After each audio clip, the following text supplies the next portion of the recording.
सूर्य सिद्धांत के अनुसार आज से करीब 5000 साल पहले कलयुग 18 फरवरी 3102 ईसा पूर्व की मध्य रात्रि से शुरू हुआ।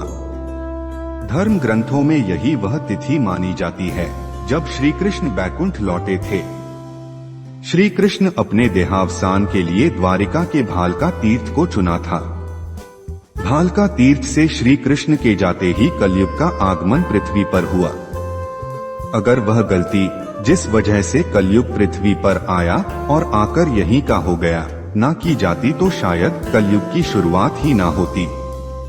पुराणों में वर्णित चारों युग की अपनी अलग अलग खासियत है।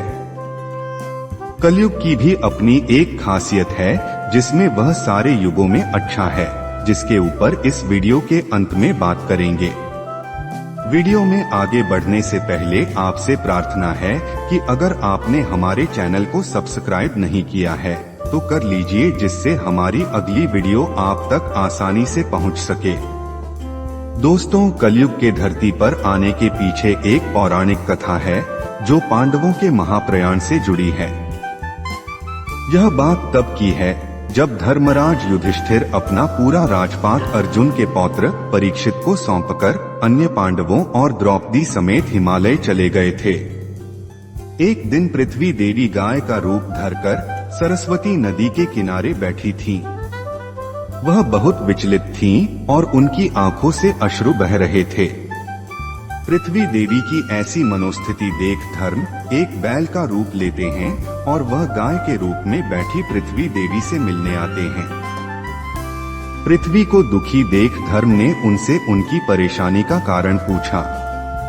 इस पर पृथ्वी देवी बोली, भगवान श्री कृष्ण के स्वधाम जाने की वजह से कलयुग निडर हो गया है। हर तरफ पाप फैला रहा है और मुझे दूषित कर रहा है।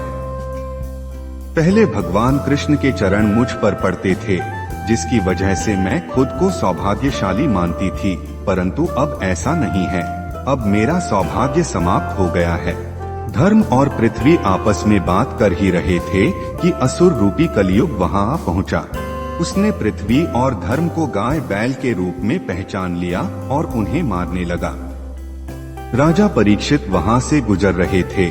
जब उन्होंने यह दृश्य अपनी आंखों से देखा तो कलयुग पर बहुत क्रोधित हुए। क्रोध में राजा परीक्षित ने कलयुग से कहा, मेरे राज्य में जहां पाप का कोई स्थान नहीं है, दुष्ट पापी तू कौन है? इन निरीह गाय तथा बैल को सता रहा है। तू महान अपराधी है। तेरा अपराध क्षमा योग्य नहीं है। तेरा वध करने में मुझे कोई संकोच नहीं होगा। इतना कहते ही राजा परीक्षित ने अपना अस्त्र उठाया और कलयुग को मारने के लिए बढ़े। राजा परीक्षित इतने धर्मज्ञ और शक्तिशाली थे, उनमें कलयुग को दंड देने का सामर्थ्य था। दोस्तों, हम इसी गलती के बारे में बात कर रहे थे जो राजा परीक्षित आगे करते हैं। अगर वह यह गलती नहीं करते तो परिणाम कुछ और ही होते। राजा परीक्षित का क्रोध देखकर कलयुग भय से कांपने लगा। कलयुग भयभीत होकर राजा परीक्षित के चरणों में गिर गया और क्षमा याचना करने लगा। राजा परीक्षित ने शरण में आए हुए कलयुग को मारना उचित न समझा और उससे कहा, हे कलयुग, तू मेरे शरण में आ गया है, इसलिए मैं तुझे जीवन दान दे रहा हूँ। किंतु अधर्म, पाप, झूठ, चोरी, कपट, दरिद्रता आदि अनेक उपद्रवों का मूल कारण केवल तू ही है। तू मेरे राज्य से अभी निकल जा और फिर कभी लौटकर मत आना। परीक्षित की बात को सुनकर कलयुग ने कहा कि हे राजन, पूरी पृथ्वी पर आपका निवास है। पृथ्वी पर ऐसा कोई भी स्थान नहीं है जहां आपका राज्य ना हो। मैं कहाँ जाऊं? मैं आपकी शरण में आया हूँ, मुझे रहने के लिए स्थान प्रदान करें। कलयुग के ये कहने पर राजा परीक्षित ने सोच विचार कर कहा, झूठ, द्यूत, मद्यपान, परस्त्रीगमन और हिंसा, इन स्थानों में असत्य, मद, काम और क्रोध का निवास होता है। तू इन स्थानों पर रह सकता है। परंतु इस पर कलयुग बोला, हे राजन, ये 4 स्थान घृणित हैं, कृपा करके एक अच्छी जगह भी प्रदान कीजिए। इस मांग पर राजा परीक्षित ने उसे स्वर्ण के रूप में 5वां स्थान प्रदान किया। स्वर्ण रूपी स्थान मिलते ही कलयुग ने राजा परीक्षित के सोने के मुकुट में वास कर लिया। आगे चलकर कलयुग के विषैले प्रभाव के कारण स्वयं राजा परीक्षित का अंत हुआ। उनके अंत होते ही कलयुग को रोकने वाला कोई नहीं था और वह अपनी पूर्ण सामर्थ्य से पृथ्वी पर बढ़ता ही चला गया। दोस्तों, महर्षि वेद व्यास ने वेदों की रचना की थी।